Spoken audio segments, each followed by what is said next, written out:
What's your true life story that nobody will believe? Serious. My biological father is a drug dealer, specifically cocaine. My mother was a client of his and started sleeping with him in exchange for drugs. She got pregnant and tried to have an abortion, but it failed. That's where I came into the picture. My father decided that he should rape me repeatedly from around ages 4 to 6. He then got the great idea to sell me to other men to be in a child prostitution and pornography ring. I was videoed being raped and tortured, and those videos were sold. I was never sent to kindergarten. Child Protective Services realized something was horribly wrong when I was 7, and I was sent to live with my grandparents. In the process of the transfer from my mom to extended family, I was kidnapped. I was taken across the country and hidden in an attic for about a week before I was found. My uncle hired a private detective who was able to track me down and find me. There were multiple Amber Alerts sent out for me as well. My extended family did not even know I existed until CPS and the police contacted them. When I was finally found, they realized that at age 7, I weighed 38 pounds and was significantly malnourished. I had some severe developmental delays, like not being able to read or tie my shoes. I had actually never used silverware before and did not know what a fork was. I was essentially a child that never existed until then. There was quite the lengthy court battle that followed, and I was sent to live with my grandparents, who I had never seen before in my life. Things improved from there, and I lived with them until I was 15. Now, I live with my uncle and his husband, and they have legally adopted me at age 18.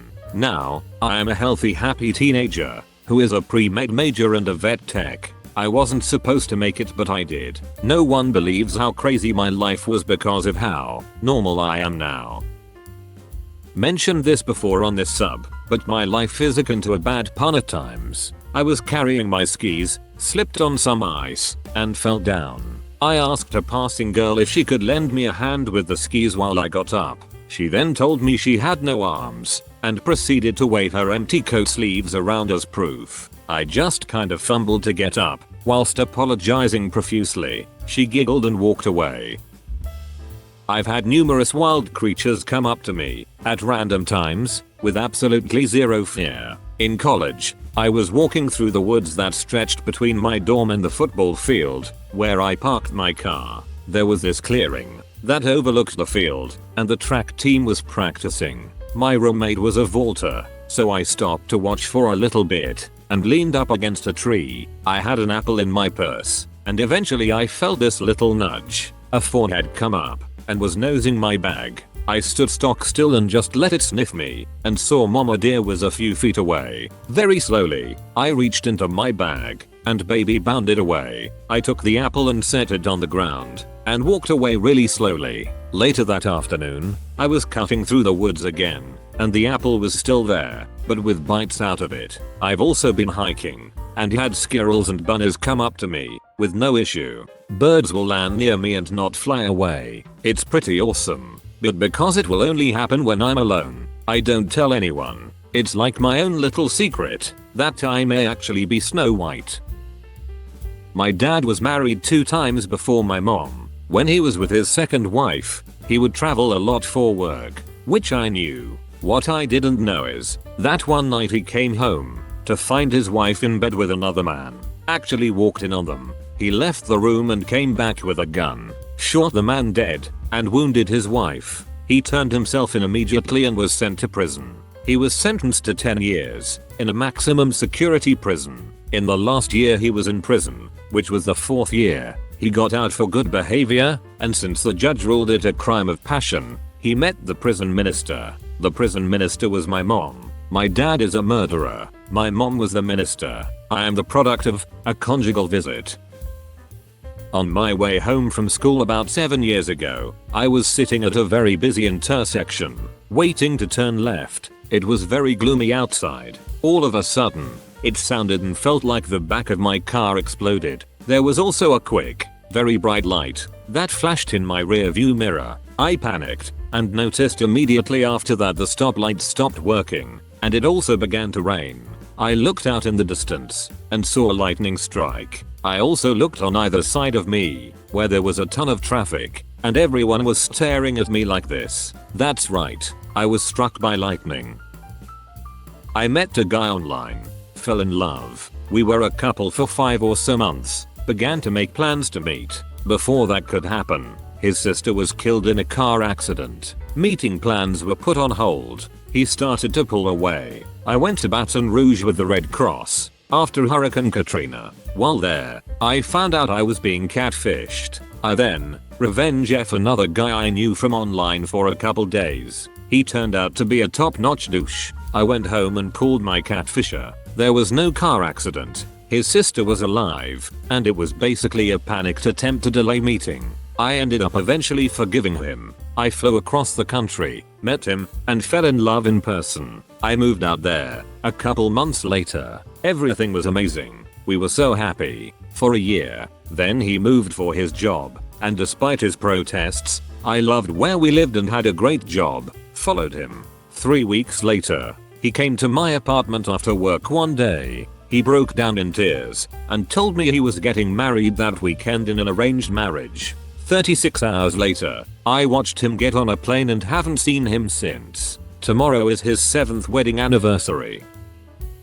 Just after I turned 19, I was arrested and charged for an armed robbery I was completely innocent of. I spent 10 months in jail, 6 of which I spent in solitary confinement on S-Watch. I spent my birthday at a resort hotel with my girlfriend at the time. That night at around 3 AM the front desk was robbed by 2 people, one with a gun and one with a knife. We were questioned when we left the hotel at 11 AM. Since we roughly matched a height-weight description of the masked robbers. Later that day, it was discovered that my girlfriend had used a bad credit card to pay for the room, unbeknownst to me, and we were both publicly arrested on a sidewalk and taken to the state police barracks in handcuffs, without a word on what we were being charged with. We were taken to separate rooms and questioned for hours on end about the robbery. The same questions over and over again. He ended up going to jail for the credit card and I was released, but told to return the next day for further questioning. I did, and was taken to a back room, sat in a corner, and had 2 detectives relentlessly question me, picking apart everything I was saying, looking for any circumstantial evidence that could connect me to the crime, and suggesting to me that my girlfriend had robbed the place, and I was going down with her if I didn't give them information. Being 19, I had no idea what to do, and believed what they were telling me. I didn't question the falsified information they presented to me, and I was brought several times to the brink of giving a confession after being threatened with 10 years upstate if I didn't cooperate. 10 days later, 2 officers showed up at my door and arrested me for armed robbery. My girlfriend was coerced into giving a confession, implicating me as an accomplice. I was placed immediately into solitary on 24 hours S-Watch and anxiously waited for a public defender. A week later she showed up and I told her I was totally innocent. She rolled her eyes and said, "Are you kidding me?" I burst into tears, my last hope of release being dashed, and she realized I was telling the truth. She said there's no defense against my girlfriend's confession, and I sank into such a deep depression coupled with shock that I had a psychotic break a few months into my stay. 90 days in solitary at 19. With no hope of proving your innocence will do that. The district attorney made periodic visits to me, offering 2-5-year deals for a confession and 10 years if I fought the charges, but I told him I would not admit to something I didn't do. Fast forward to 6 months after my arrest, all spent in solitary. I was woken and driven hurriedly early one morning to the state police barracks, where the DA met with me in a back room and said, "We have determined through further investigation that you were not at the scene of the crime." I was bursting with anger inside and said, "So you'll be releasing me today and dropping all charges, correct?" He got nervous and said, "No, we can't let you go without charges because it would look very bad on us, but I'll tell you what, we'll drop all the charges and give you a charge of interfering with the investigation. You'll be out in less than 6 months." I told him to get my lawyer there. I had a fairly heated exchange, my first real emotions I had felt, other than despair, in half a year, and agreed. I plead guilty to aiding and abetting the consummation of a crime after the fact and ended up doing 10 months total. A few months after my release, my girlfriend was released and we tried piecing together what happened. Out of nowhere, the mother of the man who planned and committed the robbery found us and told us in person that her son admitted to her that he robbed the place with a close friend of his. He had been fired from the resort 3 days earlier and needed money to support his drug habit. He knew what day would profit most, where the money was, and how to easily get it, as well as how to bypass all form of security. She went to the police and they turned her away, saying they already had the people who did it, and they didn't want to hear it. We tried hard to find a lawyer to take our case but were never successful. This DA was later investigated for intimidation and abuse of power in a separate case, and to this day, that is my only sense of justice in this situation. Edit. Reddit Gold. Thank you so much. These comments of support and encouragement mean so much to me. Honestly, I can't tell you enough how grateful I am for your sympathy and kindness. Thank you all so much. Every comment has helped me and some of you have even brought me to tears. Again, thank you, thank you, thank you. At 25, I owned an illegal casino boat in Key West, Florida, and I now owe the government $5 million. What are they doing to make sure you pay them back? They stopped calling years ago. Because, after all, when you owe a bit of money, it's your problem. But if you owe $5 million, it's their problem. I met a guy online. We emailed and messaged. This was before texting was a thing.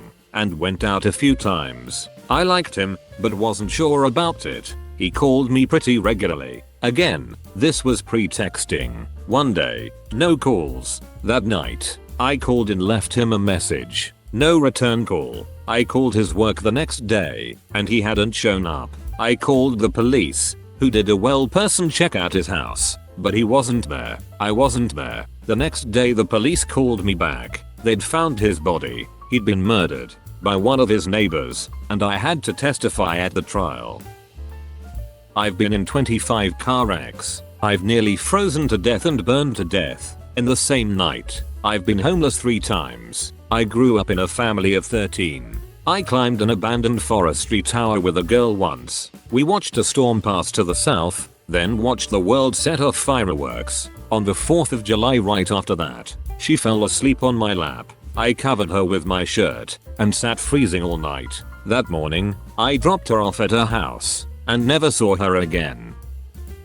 I've posted this before, but here we go again. When we were younger, we would play a game where we would throw a pot lid as far as we could into the water and someone would have to fetch it. Basically like playing fetch with your dog. The kid who would win was the one who swam the furthest. One day, a kid threw the lid really far, but the other kid was determined to get it. He swam out really far, and then, bam, the crocodile got him and dragged him underwater. My aunt has only ever flown from Atlanta Airport twice. The first time it was hijacked, taken to Cuba, and then sent back to the States. The second time, the landing gear didn't work, and they did a crash landing on the belly of the plane. My aunt has never flown through Atlanta since. My husband had the opportunity to operate on a gorilla's knee once. They have essentially the same anatomy as humans, so they ask human physicians to operate on them in many major zoos. It was really cool, and afterwards, they gave him a painting done by the gorilla as thanks. Apparently, the gorilla was going through some adolescent rank wars with other male gorillas and had his knee battered and bitten. Though the meniscus, I know, it's his story, not mine, but he doesn't get on the internet, and I think it's super cool and I'm really proud of him. Edit. We had it framed with the thank you note from Belly, the gorilla, and his trainer.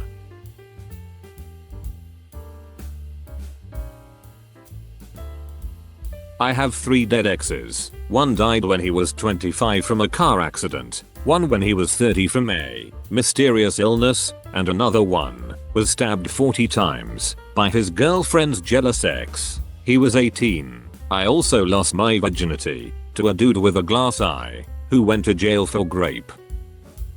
When I was 10 years old, I was dared by another kid to trip up the Prime Minister of the UK, who, at the time, was Tony Blair. I did it. Dude buckled like a little bitch. Saw him 3 years afterwards, and I never made eye contact with him. Other story, got hit by a car twice in one day. Not the same car, thankfully, but it was on the same road, at separate times during that day. Edit. I'm getting asked where did I do this. I can't remember the location exactly, but it was a dinner party that my grandparents were invited to. They know people in the government.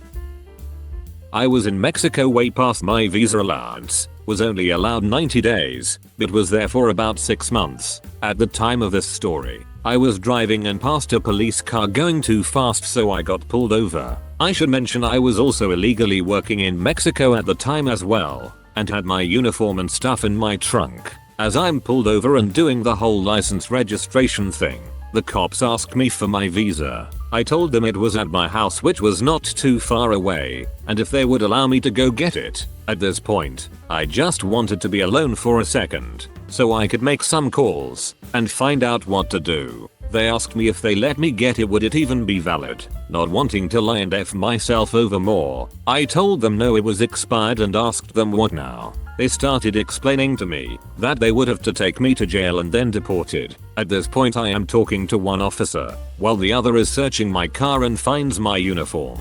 They ask me if I'm working in Mexico as well. At this point, they are getting angry and start making vague threats about how I will be getting the same treatment Mexicans get when they are in the US working illegally and get caught. At this point, I realize they didn't realize my license was a Canadian license and that I was Canadian.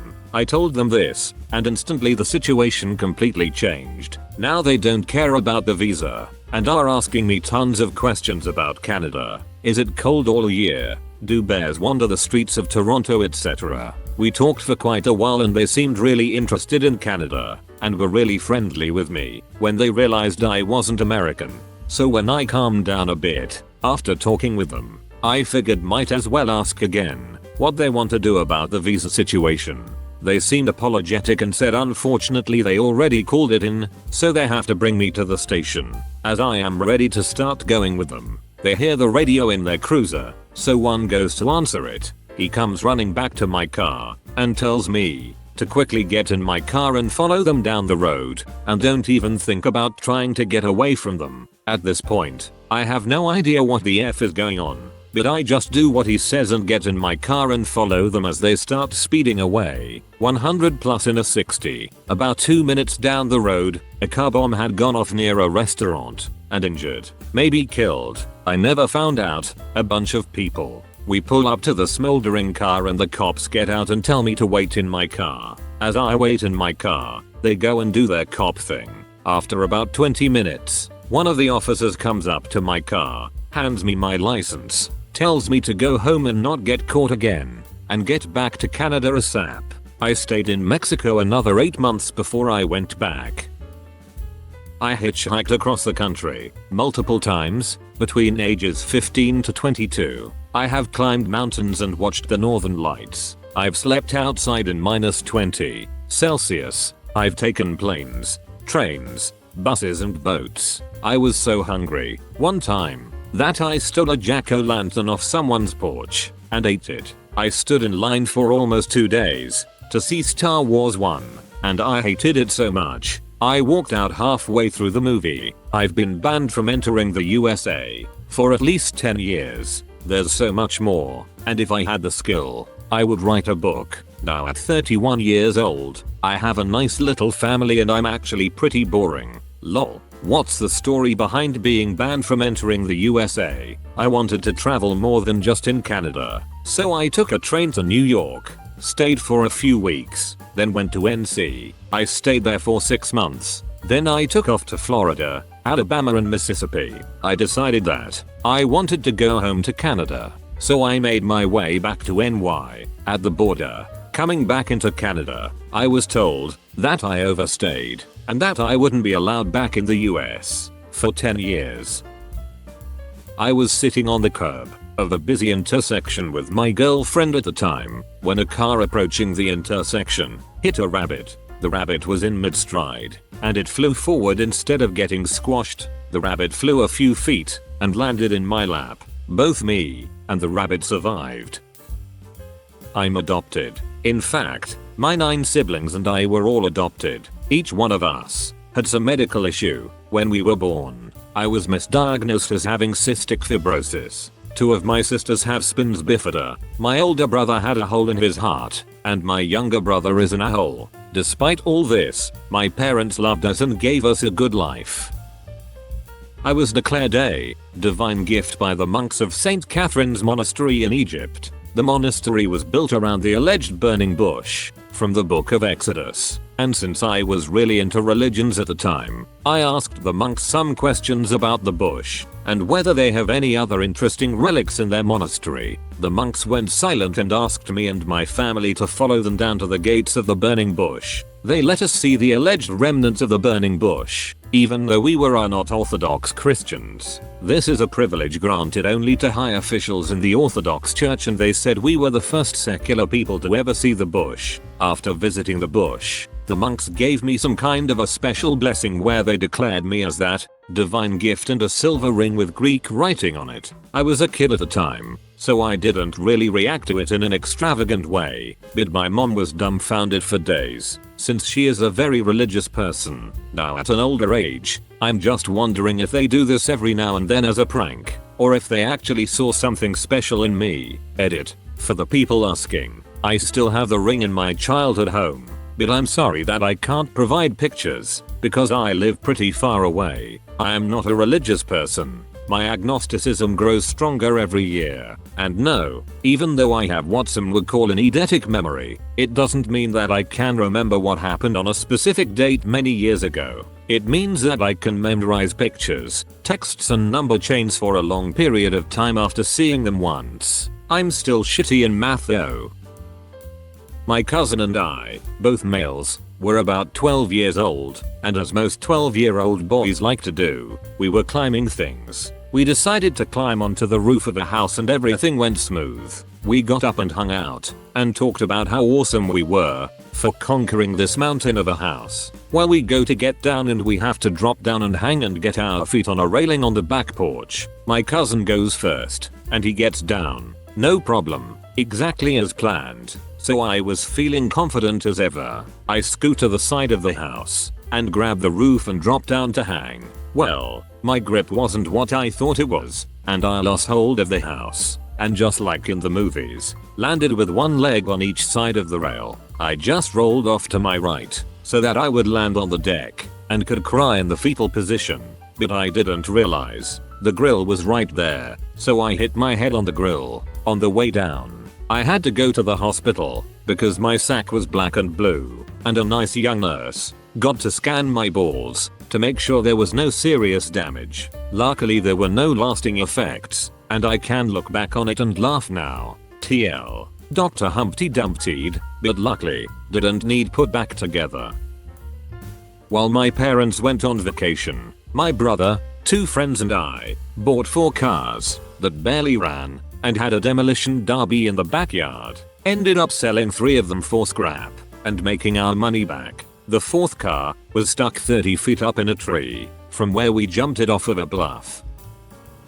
Okay, here we go. I had to jerk into a cup to count my soldiers because I had a long time testicle infection. Sorry, you have to use the children's room. Every other room is occupied. So as I enter the room, I see Sesame Street books, stuffed animals, colorful walls and a clock on the wall having animals as numbers. The nurse tells me that there are no porn magazines available, and I tried to be funny and said, "Doesn't matter, Ernie and Bert are enough for me." To get off, she did not get the joke. Then she asked me if I know how to masturbate, and gave me a quick rundown on how to masturbate, all the while looking disgusted and angry. Okay, so there I was, in a children's room, in a urology clinic, trying to masturbate into a cup, while stuffed animals were looking at me, with a nurse right in front of the door. I heard her telling the other nurses my fetish about Sesame Street. They all laughed. I had to start over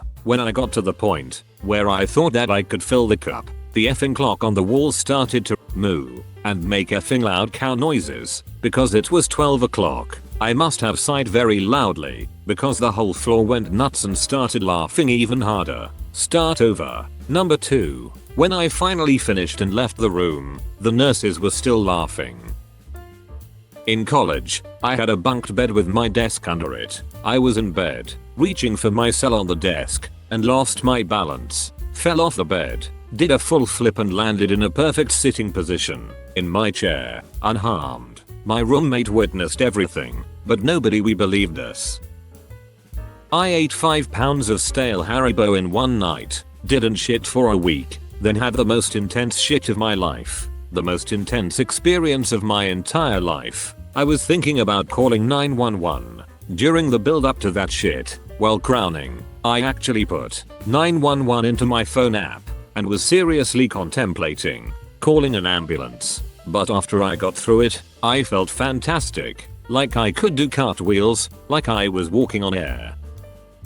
My brothers and sister and I lived in poverty in New England for almost all of our lives. Too many nights where dinner was only an idea. Couldn't afford to buy me boxes in the 6th grade. Mother was endlessly caring, yet endlessly plagued by severe alcoholism. It crippled our family. Father was too distant, yet one of us is a lieutenant at a fire department. 2 of us are teachers. 1 of us works for Major League Baseball. And the last one is applying to colleges to make their future better too. All being very successful. None of us resorted to drugs or drinking to resolve or mitigate our problems. I will never know how. I love my family to death.